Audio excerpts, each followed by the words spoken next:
Hi friends, నేను మీ శ్రీనివాస్ని. మనకిప్పుడు ఉదయనిధి స్టాలిన్ నిన్న మొన్న చేసిన వ్యాఖ్యలు చూసుకుంటే అతను మొత్తం దుమారం లేపిందని చెప్పొచ్చు. మళ్ళీ సనాతన ధర్మాన్ని ఒలికినామని చెప్పి అన్నాడు అనమాట.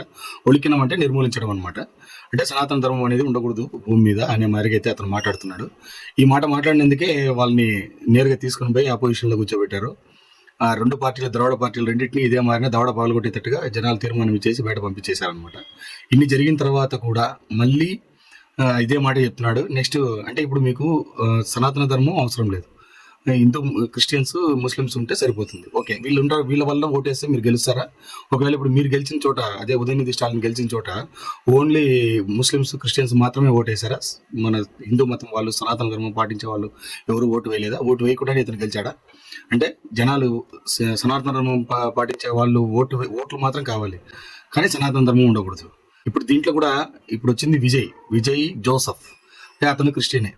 ఇప్పుడు లాస్ట్ 5 ఏళ్ళుగా అక్కడ పోస్ట్లో కూర్చోండేది సీఎంగా క్రిస్టియనే కూర్చోండాడు, ఇప్పుడు క్రిస్టియనే కూర్చోండాడు. ఇతను ఏం చెప్తున్నాడంటే నేను కులపరమైన రాజకీయాలు, మతపరమైన రాజకీయాలు చేయడానికి రాలేదన్నాడు. కానీ ఇతను చెప్పిన దానికి కౌంటర్కి ఇచ్చింటే బాగుండేదని అయితే నాకైతే అనిపించింది.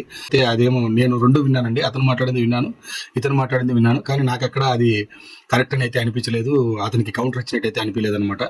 మతపరమైన దీనికి పోయేటప్పుడు ఖచ్చితంగా ఆలోచించాలండి, లేకపోతే ఈ సనాతన ధర్మం అనేది చాలా గొప్ప. ఇక్కడి నుంచి పోయే వాళ్ళని ఏమనరు, అక్కడి నుంచి వచ్చే వాళ్ళని ఏమనరు అనమాట. అట్లా అంత అడ్జస్ట్మెంట్ అయ్యే ఈ సనాతన ధర్మం గురించి ఇంత చెడుగా మాట్లాడి వీళ్ళందరూ చేస్తున్నారు. అందుకే పవన్ కళ్యాణ్ గారు అప్పుడే చెప్పారనమాట, సనాతన ధర్మాన్ని ఎవరైనా టచ్ చేయాలని చూసినా కూడా మేము దానికి తిరగబడతామని అయితే ఆయన చెప్పాడనమాట. ఇప్పుడు కనీసం వాళ్ళ నాన్నని తీసి పక్కన పెట్టారు, రేపు మీ పార్టీ లేకుండా పక్కన వెళ్ళిపోతుంది, గుర్తుపెట్టుకోండి, ఖబర్దార్. ఖచ్చితంగా ఇది చాలా తప్పు చేయడం. మీరు సనాతన ధర్మం గురించి మీరు ఇంత బ్యాడ్ గా అసెంబ్లీ సమావేశాలు జరిగే చోట కూడా మీరు మాట్లాడుతున్నారంటే మీకు ఎంత ధైర్యం ఉండదు ఆలోచించండి. మీరు బాగా గుర్తుపెట్టుకోండి, సనాతన ధర్మం పాటించే వాళ్ళు అంటే ముఖ్యంగా హిందువులు, వీళ్ళు ఖచ్చితంగా వాళ్ళు కరెక్ట్ స్టాండర్డ్ లో ఉన్నారు. ముస్లిమ్స్ క్రిస్టియన్స్ వాళ్ళు మాత్రం వాళ్ళ స్టాండర్డ్ లో వాళ్ళు ఉన్నారు, మనమే తప్పుదావ పడుతున్నాం. కాబట్టి ఒకటికి 4 సార్లు మీరు ఆలోచించుకొని ఇట్లాంటి వాళ్ళని ఏరి పారేయండి. చూడు, అదే విధంగా సత్యరాజ్ కూడా ఖచ్చితంగా దీంట్లో అతనికి సపోర్ట్ చేస్తూ మావాడు మారిగా గెలిచినాడు ఉదయనిధి స్టాలిన్. కానీ డైరెక్ట్ గా ఎంత మాట చెప్పాడు చూడండి, నీట్ గా. అతను చెప్పే మాటలు విన్నప్పుడే నాకు చాలా సంతోషం అనిపించింది. సనాతన ధర్మాన్ని నిర్మూలించాలని అతను ఇంకా అదే స్టాండర్డ్ మీద ఉన్నాడు, అది సూపర్ ఆ విషయంలో అని అంటున్నాడు అనమాట. ఇలాంటి సత్యరాజులు, ప్రకాష్ రాజులు, ఈ ఉదయనిధి స్టాలిన్లు వీళ్ళందరూ ఏమి అనుకున్నా కూడా వీళ్ళ తాతల తరమే కాలేదు, వీళ్ళ వల్ల అసలు కూడా కాదనమాట.